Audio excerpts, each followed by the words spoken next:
قسطنطنیہ کے رہنے والوں میں مایوسی کے آثار نمایاں ہونے لگے، طرح طرح کی افواہیں اور باتیں ہونے لگی۔ یہ افواہ بھی عام ہوئی کہ قسطنطنیہ اس وقت فتح ہوگا جب جہاز خشکی پر چلیں گے۔ اسلامی جہازوں کی شاخ زریں میں موجودگی کا شہر کا دفاع کرنے والی فوجوں کے مول پر بہت برا اثر ہوا اور ان کے جذبوں کو بھی ٹھیس پہنچا۔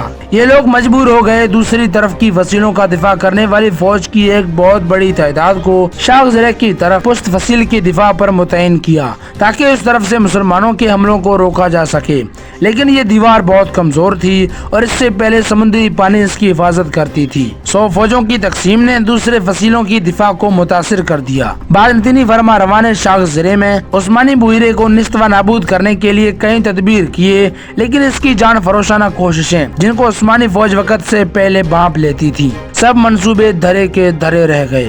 عثمانیوں نے شہر کا دفاع کرنے والے مورچوں اور فصیلوں پر مسلسل گولہ باری کی اور کم ندے ڈال کر دیواروں پر چڑھنے کی کوشش کی۔ باذنطینی فوج بھی فصیلوں کی تعمیر اور شکافوں کو بھرنے میں لگ گئے اور مسلمانوں کی طرف سے دیواروں کو باندھنے کی جب بھی کوشش کی جاتی اسے ناکام بنا دیا جاتا۔ مسلمانوں نے محاصرہ اور سخت کر دیا، جس کی وجہ سے محصورین کی مشقت، تھکاوٹ اور پریشانی میں بہت زیادہ اضافہ ہو گیا۔ وہ دن رات مشغول رہے اور کافی حد تک پریشان ہو گئے۔ عثمانیوں نے باسفورس اور شاخ زریں کے قریبی ٹیلوں پر توپیں نصب کر دی تاکہ باذنطینی جہازوں اور ان کے مددگار جہازوں کو نشانہ بنایا جا سکے۔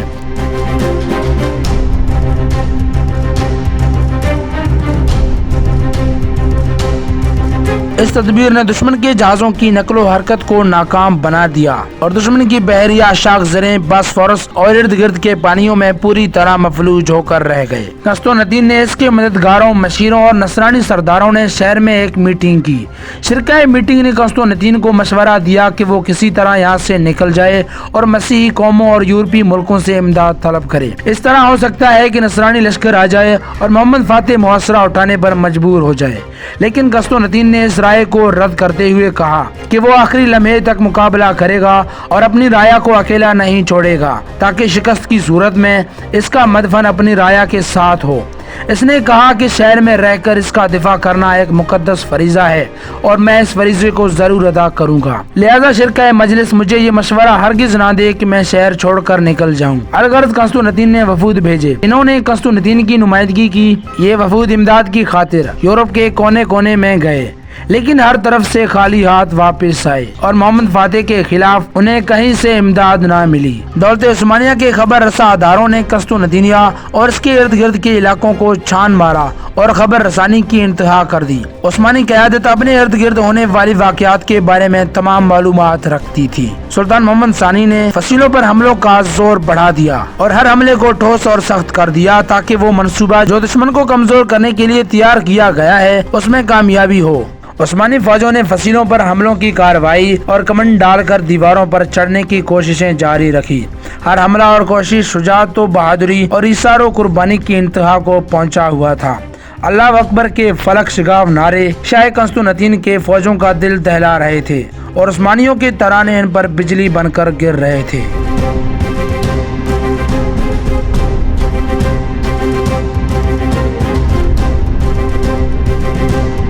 سلطان محمد فاتح نے بڑی بڑی توپوں کو غلطہ کے پیچھے پہاڑی چوٹی پر نصب کرنا شروع کر دیا اور ان توپوں نے بندرگاہوں کی طرف گولہ باری شروع کر دی۔ ایک گولہ ایک تجارتی جہاز کو لگا جو اسی وقت غرق ہو گیا۔ دوسری جہازوں پر خوف طاری ہوا اور وہ وہاں سے نکل بھاگے اور غلطہ کی فصیل میں جا کر پناہ لی۔ عثمانی فوج کے بری حصے نے بجلی کی تیزی سے یکے بعد دیگر کئی حملے کیے اور نصرانی فوجوں کو ہلا کر رکھ دیا۔ سلطان محمد فاتح رات دن بغیر کسی وقفے کے بری اور بحری علاقوں پر حملہ کرتا رہا اور آگ پھینکتا رہا۔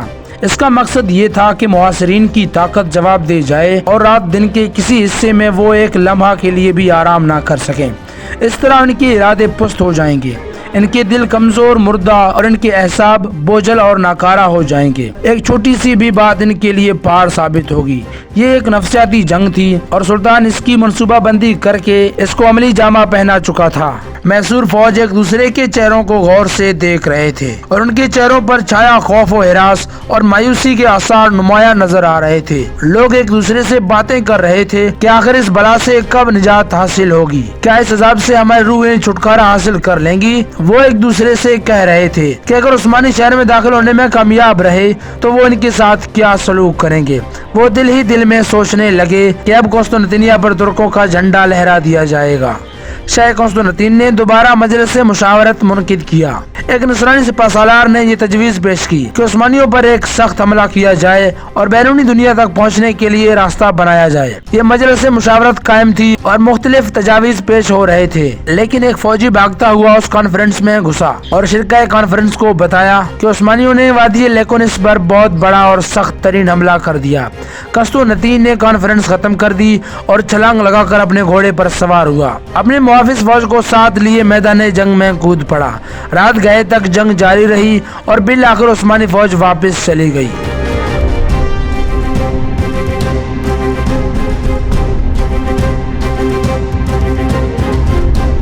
سلطان محمد فاتح اچانک حملے پر حملہ کرتا رہا اور ہر حملے میں نئی جنگی ٹیکنیک اور نفسیاتی جنگ کا ایک انوکھا طریقہ کام میں لاتا تھا۔ اس کی ہر جنگی چال پہلے سے مختلف ہوتی تھی، جس سے دشمن کھلی طور پر ناواقف ہوتا تھا۔ محاصرے کے ابتدائی مراحل میں عثمانی فوج نے شہر میں داخل ہونے کے لیے ایک عجیب طریقہ اختیار کیا۔ زیر زمین سرنگیں کھود کر مختلف مقامات سے شہر میں داخل ہونے کی کوشش کی گئی۔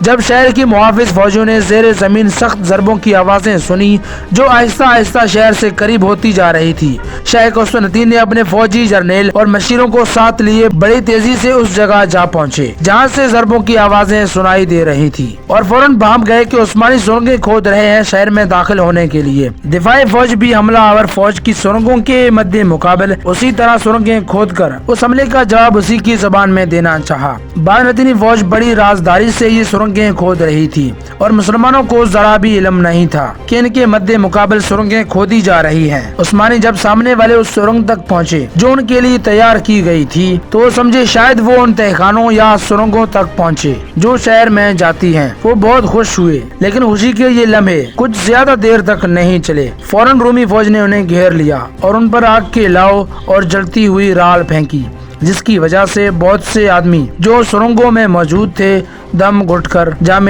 شہادت نوش کر گئے۔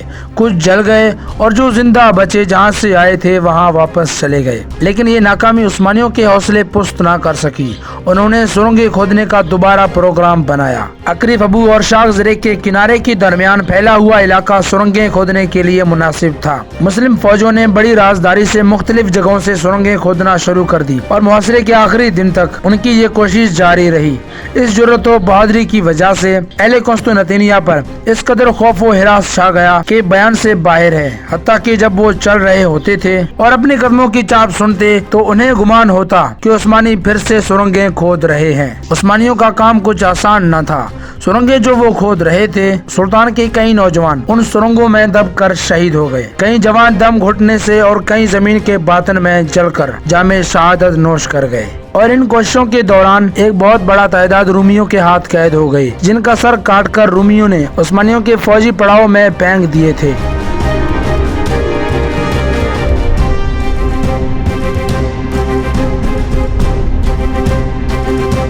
شہر میں گھسنے کے لیے عثمانیوں نے ایک نیا طریقہ اختیار کیا، اور وہ یہ کہ لکڑی کے تختوں سے ایک بہت بڑا اور بلند چلتا پھرتا قلعہ بنایا۔ اس قلعے کی 3 منزلیں تھی۔ یہ مصنوعی قلعہ شہر کی فصیلوں سے زیادہ اونچا تھا۔ اس قلعے کو زیروں اور گیلے چمڑے کا لباس پہنا دیا گیا تاکہ آگ اتر نہ سکے۔ ہر منزل میں سپاہی بٹھا دیے گئے۔ اوپر والی منزل میں تیر انداز تھے جو ہر اس شخص کو نشانہ بناتے تھے جو فصیل سے سر نکالتا تھا۔ جب عثمانی اس قلعے کو لے کر آگے بڑھے تو شہر کا دفاع کرنے والوں کے دلوں پر رعب چھا گیا۔ مسلمان اپنے اس متحرک قلعے کو باب رومانوس کی فصیل کے قریب لائے۔ شاہ قسطنطین خود آگے بڑھا اور اس کے ساتھ اس کے سپہ سالار بھی تھے تاکہ وہ اس متحرک قلعے کی راہیں روکیں اور اسے فصیل سے پیچھے دھکیلنے کی کوشش کریں۔ عثمانی اسے فصیلوں تک لے آنے میں کامیاب ہو گئے۔ قلعہ فصیل سے جوڑ دیا گیا۔ متحرک قلعے والوں اور فصیلوں پر موجود نصرانی فوجوں کے درمیان لڑائی شروع ہو گئی۔ معرکہ کار ساز خوب گرم ہوا۔ مسلمان قیدی جو ابھی تک قلعے میں زندہ تھے فصیلوں پر چڑھنے میں کامیاب ہو گئے اور قید سے رہا ہو گئے۔ قسطنطین کو یقین ہو گیا کہ شکست ہو کر ہی رہے گی، لیکن محصورین نے قلعے پر خوب آتش باری کی، حتیٰ کہ اس کا قلعے پر بھی اثرات ظاہر ہونے لگے۔ متحرک قلعہ آگ پکڑ گیا اور جل کر اپنے قریب بازنطینی برجوں پر گر پڑا۔ اس قلعے میں جتنی بھی دفاع کرنے والے سپاہی تھے ان سب کو قتل کر دیا گیا اور خندق کو مٹی اور پتھروں سے بھر دیا گیا۔ عثمانی مایوس نہ ہوئے اور کوشش کرتے رہے۔ فاتح جو اس واقعے کو اپنی آنکھوں سے دیکھ رہا تھا کہنے لگا، کل ہم ایسے 4 متحرک قلعے اور بنائیں گے۔ محاصرہ طویل پڑ گیا اور اس میں سختی برتی گئی، حتیٰ کہ بازنطینی تھک ہار گئے۔ 24 مئی کو سرداران شہر نے شاہی محل میں میٹنگ کی، جس میں قسطنطین بذات خود شریک ہوا، اور میٹنگ میں شریک سب لوگ قسطنطنیہ پر کالے بادل چھائے ہوئے دیکھ رہے تھے۔ اسی وجہ سے بعض لوگوں نے بادشاہ کی خدمت میں یہ تجویز پیش کی کہ وہ شہر فتح ہونے سے پہلے نکل جائیں، لیکن بادشاہ نے دوبارہ اس تجویز کو رد کر دیا اور شہر میں رہنے کے عزم کا اظہار کیا اور کہا کہ وہ آخری لمحے تک اپنی رعایا کے ساتھ رہے گا۔ میٹنگ ختم ہوئی تو بادشاہ محل سے باہر آیا اور فصیلوں اور قلعے بندیوں کا معائنہ کرنے لگا۔ کئی افواہیں شہر میں گردش کر رہی تھی اور شہر کا دفاع کرنے والی فوج کے حوصلے پست ہو رہے تھے۔ ان افواہوں میں سب سے اہم 26 جمادی اول مطابق 25 مئی کو پیش آنے والا واقعہ تھا۔ ہوا یہ کہ شہری حضرت مریم کی مورتی اٹھائے شہر میں گھوم رہے تھے، دعا کر رہے تھے اور دشمنوں کے خلاف مدد کی درخواست کر رہے تھے کہ اچانک مورتی ان کے ہاتھ سے گری اور چکنا چور ہو گئی۔ مورتی کا یوں ٹوٹنا مسیحیوں کے نزدیک ایک غیر معمولی واقعہ تھا جو آنے والے کسی بڑے خطرے کی طرف اشارہ کر رہا تھا۔ شہر کے رہنے والے اس واقعے سے بہت متاثر ہوئے، بالخصوص شہر کا دفاع کرنے والی فوج بے حد پریشان ہو گئی۔ پھر دوسرے دن یعنی 26 مئی کو ایک اور واقعہ نمایاں ہوا۔ زوردار بارش ہوئی، بجلی چمکی اور آسمانی آگ کا ایک گولہ عین آیا صوفیہ کے چھت پر آ کر گرا۔ لوگوں نے اسے شہر کے بدشگونی خیال کیا۔ وہ بادشاہ کے پاس گئے اور اسے بتایا کہ خداوند نے انہیں چھوڑ دیا اور یہ شہر عنقریب عثمانی مجاہدوں کے ہاتھوں فتح ہو جائے گا۔ لوگوں کی یہ باتیں سن کر بادشاہ اس قدر پریشان ہوا کہ اس پر بھی بے ہوشی طاری ہو گئی۔ عثمانی توپ خانہ مسلسل گولہ باری کر رہا تھا اور فصیلوں اور قلعے بندیوں کو نشانہ بنا رہا تھا۔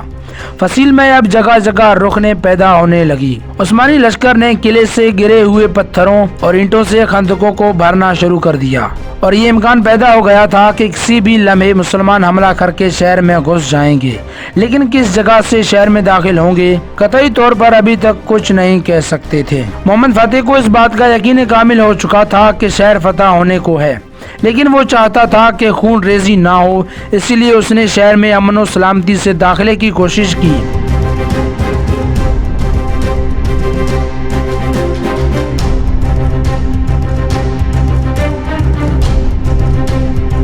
بادشاہ کے نام ایک اور خط تحریر کیا اور اسے خون ریزی کے بغیر شہر عثمانیوں کے حوالے کرنے کی ترغیب دی اور اس بات کی یقین دہانی کرائی کہ وہ خود، اس کے اہل خانہ، ایوان و انصار اور تمام لوگ جہاں چاہیں گے امن کے ساتھ جا سکتے ہیں۔